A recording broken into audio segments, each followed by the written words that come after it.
News आपके साथ मैं हूं रचना बंसल। शुरुआत इस वक्त की बड़ी खबर के साथ करेंगे। विकास दुबे केस में बड़ी कामयाबी एक और कानपुर पुलिस के हाथ लगी है।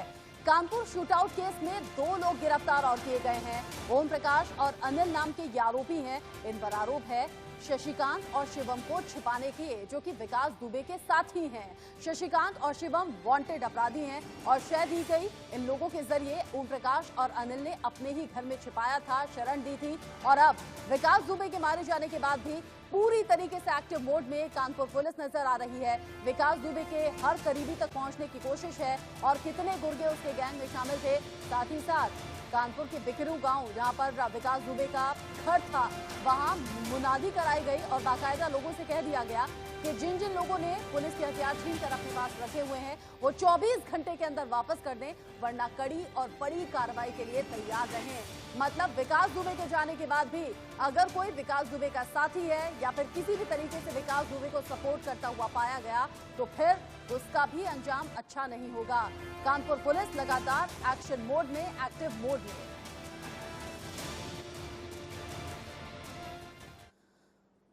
विकास दुबे के एनकाउंटर के बाद उसका अंतिम संस्कार कर दिया गया, लेकिन उसके एनकाउंटर को लेकर कई सवाल खड़े हो रहे हैं। खुद पुलिस कई बार अपनी थ्योरी पर फंसती हुई नजर आई है। कभी गाड़ी की स्टोरी तो कभी मुठभेड़ पर जो कहानी बनाई गई उसको लेकर पुलिस से कई सवाल जवाब हुए हैं। जवाब देना भारी भी पड़ा है। खास पैनल से हम बात करेंगे। कई सवालों का जवाब जानने की कोशिश लगातार इंडिया न्यूज कर रहा है, लेकिन पहले ये एक्सक्लूसिव रिपोर्ट देखिए। हम इस वक्त खड़े हैं 12 जो टोल प्लाजा पर, और ये जो टोल प्लाजा है ये है इटावा चकेरी कानपुर हाईवे, ये जोड़ता है। अगर आपको बता दें कि यहाँ से विकास दुबे आज सुबह गुजरा था और उज्जैन से आ रहा था, एसटीएफ टीम उसको लेकर आ रही थी। इसी टोल प्लाजा से वो क्रॉस किया था और जब मीडिया की गाड़ी उन्हें क्रॉस किया तो उनको रोक लिया गया और उनको आगे जाने नहीं दिया गया। आखिर क्या वजह थी? क्या ये मौत के हाईवे में तब्दील हो चुका था? क्योंकि कुछ घंटों बाद, चंद घंटों के बाद विकास दुबे की एनकाउंटर हो गया था, उसे मौत के घाट उतार दिया गया था। जो रोका गया उसकी वजह से क्या दिक्कतें पेश आई और क्यों मैं बता रहा हूँ आपको, क्योंकि अगर रोका ना गया होता तो शायद उसके लाइव एनकाउंटर हम लोग आपको दिखा पाते। समय देखिए हो रहा है 2:12 और किलोमीटर 0 दिखा रहे हैं। वो इसलिए दिखा रहे हैं कि कितना लंबा सफर है, जहाँ जो क्राइम सीन है, जहाँ उसे मौत के घाट उतारा गया और कितना वक्त लगता है। तो हम अब चलेंगे इस पर और आपको हम बताएंगे पूरा रास्ता कैसा है और क्यों ये जगह चुनी गई एनकाउंटर के लिए।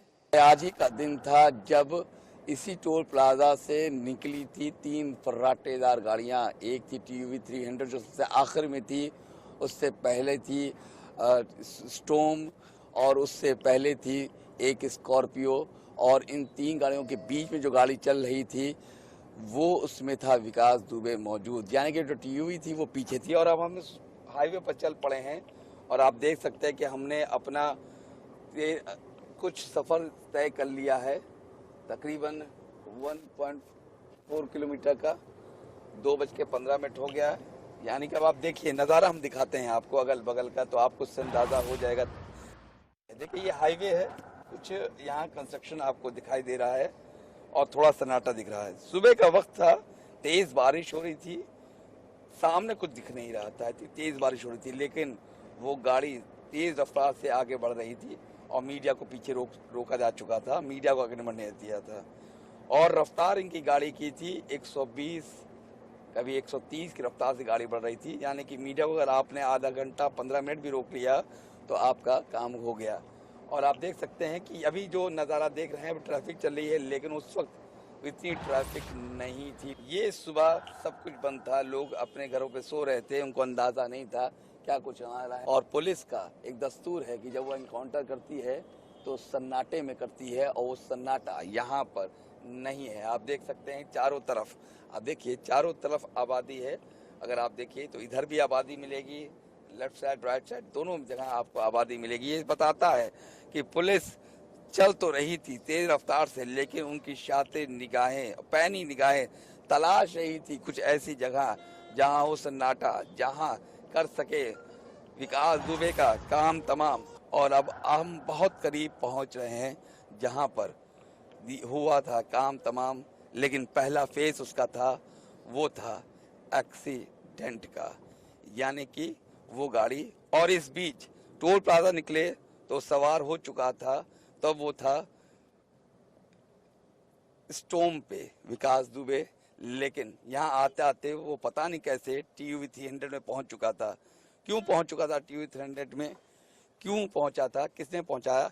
और आप देखिए 2:30 और 16 किलोमीटर, यानी कि टोल से यहाँ तक का जो सफर था हम लोगों ने आधे घंटे पूरा किया। और STF ने उस दिन बामुश्किल से 12 से 15 मिनट में सफर तय किया होगा, और 16 किलोमीटर उनके लिए ज्यादा नहीं था। आप देखिए अब हम आहिस्ता आहिस्ता उस जगह पहुंच रहे हैं जहां पर गाड़ी का हुआ एक्सीडेंट, और उसके बाद विकास दुबे हुआ था फरार, जो कि पुलिस ये बताती है कि यहाँ पर तेज बारिश की वजह से यहाँ पर गाड़ी फिसली थी, और ये वो क्राइम स्पॉट है जहाँ पर हुआ था। और ये इशू हुआ एनकाउंटर का फेज 1, जहाँ पर गाड़ी आती है। पुलिस बताती है कि बारिश तेज हो रही थी, गाड़ी संभाल नहीं पाई। TUV 300 पे सवार था विकास दुबे, और यहाँ पर गाड़ी पलट गई, और यहाँ गाड़ी पलटी थी, और उसके बाद विकास दुबे उस गाड़ी से निकलता है, गाड़ी उल्टी हो गई थी। उसकी वो खिड़की के सहारे बाहर निकला, क्योंकि दरवाज़ा खोलना मुश्किल था। पुलिस वाले जैसा कि बताया जा रहा है वो घायल हो गए थे, और उनसे कुछ सवाल नहीं बन रहा था।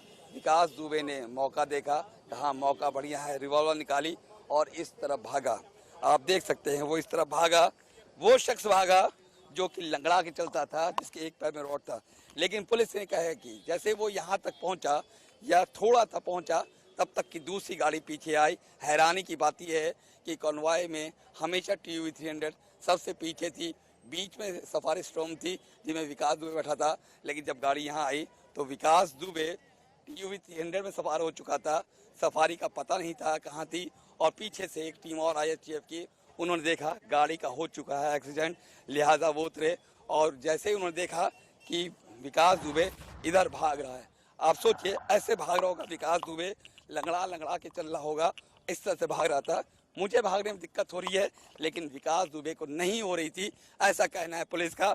पुलिस उतरी, उन्होंने चिल्लाया रुक जाओ वरना मार देंगे गोली, लेकिन विकास दुबे नहीं रुका। वो यूं भाग रहा था, जो 4 कदम न चल सका, वो बहुत तेज भाग रहा था। और उसके बाद विकास दुबे पलटा और उसने गोली चला दी।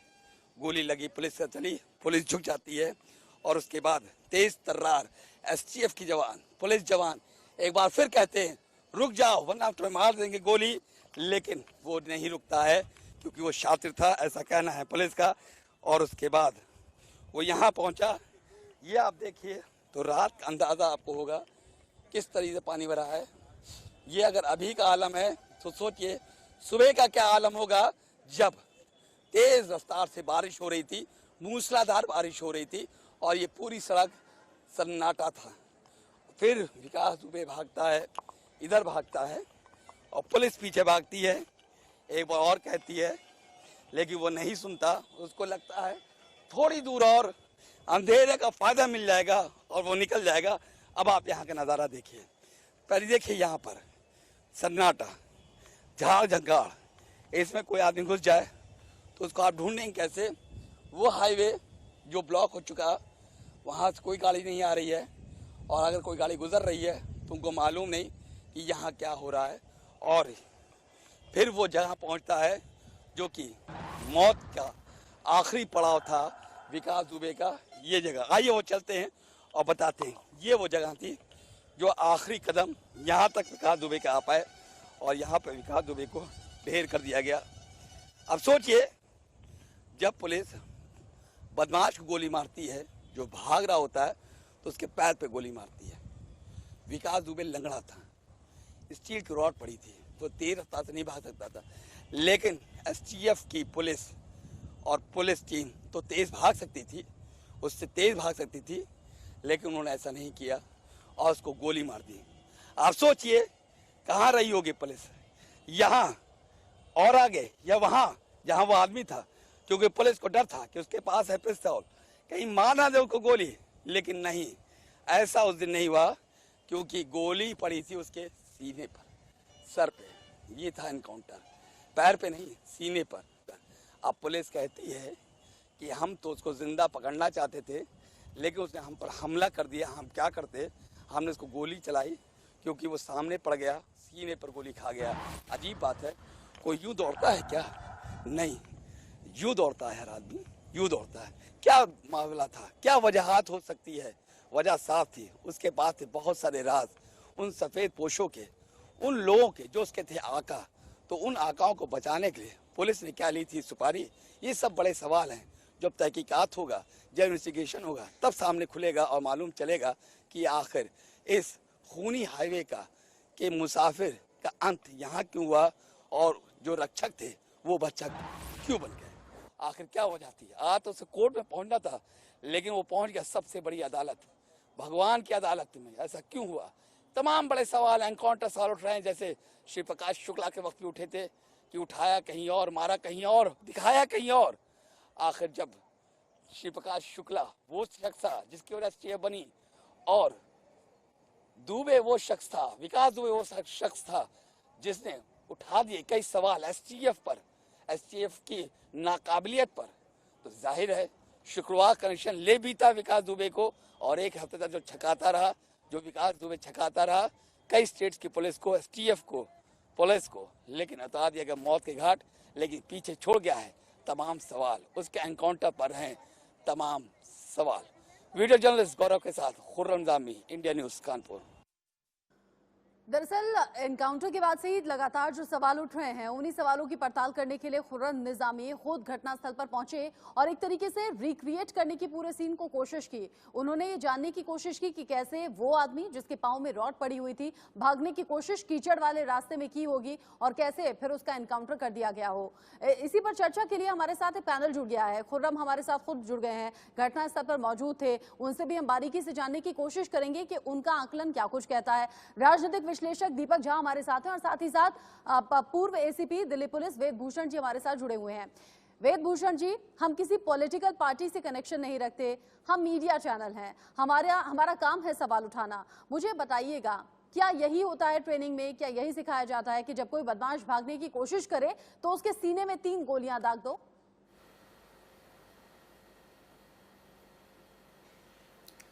रचना, देखिए, अभी इन्वेस्टिगेशन को हार्डली 24-25 घंटे स्टार्ट हुए हैं। जो सीआरपीसी, जो इस देश का कानून है, वो पुलिस को 90 दिन चार्जशीट फाइल करने के लिए देता है, इन्वेस्टिगेशन करने के लिए देता है। इन्वेस्टिगेशन कैश के ऊपर नहीं चलाई जाती तो लंगड़ा था, नहीं भाग पाया, ये होता तो वो होता, ये होता तो वो होता। इसके लिए एक प्रोसीजर है। सुप्रीम कोर्ट में इस तरह के एनकाउंटर्स को चेक किया जाता है। सुप्रीम कोर्ट में अभी यूपी के 58 एनकाउंटर्स का एक मैटर ऑलरेडी विचाराधीन है। यदि किसी को शक है कि एनकाउंटर फेक था, इसको अभी से फेक कहना बिल्कुल नाइंसाफी है पुलिस के साथ। जो पुलिस वाले 8 पुलिस वाले मारे गए, 7 पुलिस वाले इंजर्ड हो गए, उनके बारे में किसी को दर्द नहीं है, किसी राजनीतिक पार्टी को दर्द नहीं। मैं भी राजनीतिक आदमी नहीं हूँ, पर उनके बारे में कोई बात नहीं कर रहा। पर हाँ, जो इसको एक अपराधी मारा गया। सर मैं रिपीट कर दूं, इंडिया न्यूज को विकास दुबे के साथ कोई सिंपैथी नहीं है, किसी भी तरह की सांत्वना नहीं है। 8 पुलिस वालों की मौत का दर्द हमें भी उतना ही था जितना देशवासियों को था। हम भी चाहते थे विकास दुबे का अंत ऐसा हो, हम भी चाहते थे एक अपराधी का अंत ऐसा हो। लेकिन सर, जानते हैं सवाल क्यों है? आप जानते हैं सवाल क्यों है? क्योंकि सवाल लगातार विपक्ष भी उठा रहा है। सवाल कुछ हमारे जहन में भी है जो मैच नहीं कर रहे हैं पुलिस की थ्योरी से। सवाल हमने इसलिए उठाया है।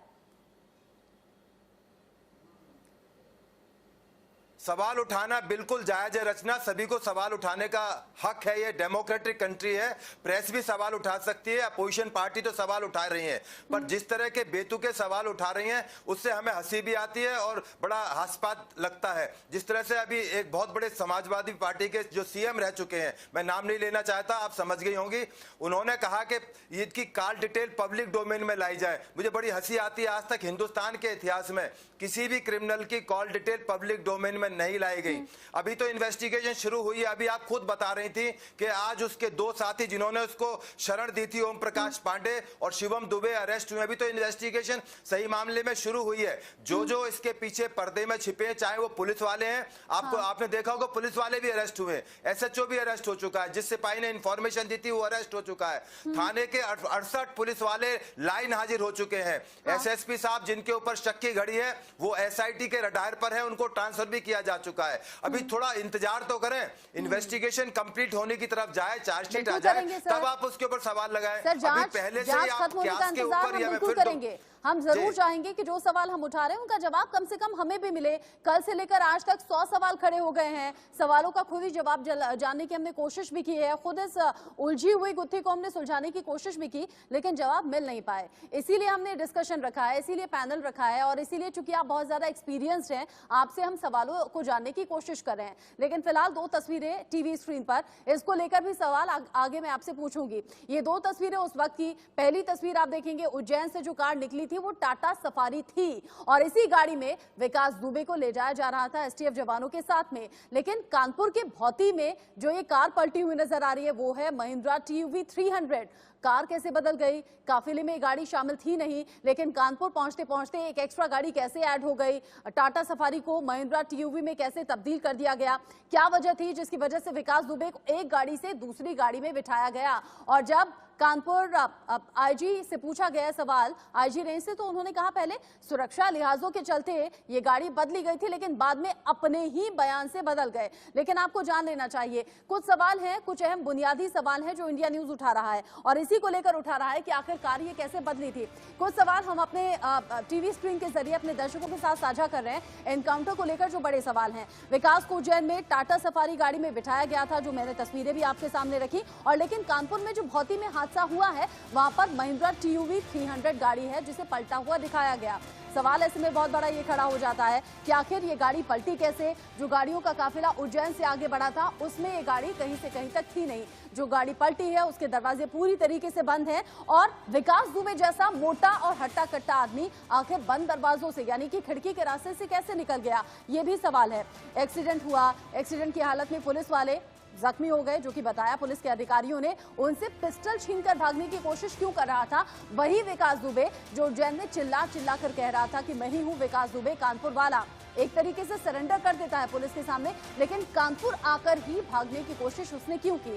विकास लंगड़ा कर चलता था, ये सब जानते हैं, उसके पांव में रॉड पड़ी हुई थी, हमने CCTV फुटेज भी देखा जिसमें वो लंगड़ा कर चलता हुआ नजर आया। लेकिन कीचड़ के रास्ते में वो आखिर कैसे भागने की कोशिश करेगा? और आखिर क्यों नहीं? इतनी ज्यादा फोर्स उसके साथ में थी, जवान उसके साथ में थे, अगर वो भाग रहा था तो उसे भागकर पकड़ा जा सकता था, अगर उसे रोकना ही था तो उसके पांव में गोली मारी जा सकती थी, लेकिन गोली सीने में मारी गई। 3 गोली सीने में, 1 गोली कमर में। इन तमाम सवालों को लेकर इंडिया न्यूज लगातार पड़ताल कर रहा है।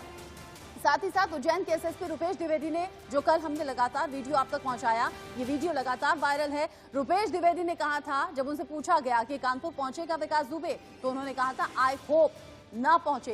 ये वो तमाम गुत्थियां हैं जो लगातार इंडिया न्यूज सुलझाने की कोशिश कर रहा है, और इसीलिए हमने खास पैनल रखा है, और इस खास पैनल में तमाम अनुभवी लोग भी हमारे साथ मौजूद हैं। और इसीलिए सवाल मेरा वेदभूषण जी आपसे इसीलिए था कि आप ये समझें और जानें और हमारे साथ साझा करें कि क्या होता है इस तरह के इनकाउंटर के केस में, और क्या वाकई विकास दुबे को मारना ही आखिरी ऑप्शन था?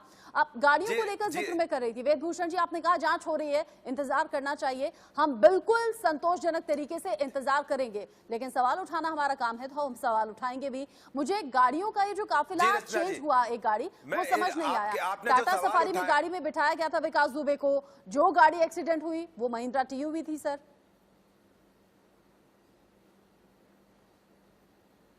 जी रचना जी, मैं जो आपने सवाल उठाए मैं आपका सबकी बातों का जवाब देता हूं। पहले तो आपके माध्यम से, मैं चैनल के माध्यम से बताना चाहता हूं, जितने भी एनकाउंटर हुए तो उसके अंदर FIR दर्ज की जाती है, प्रॉपर एक इन्वेस्टिगेशन की जाती है। नंबर 2, उसकी नेशनल ह्यूमन राइट्स कमीशन भी जांच करता है।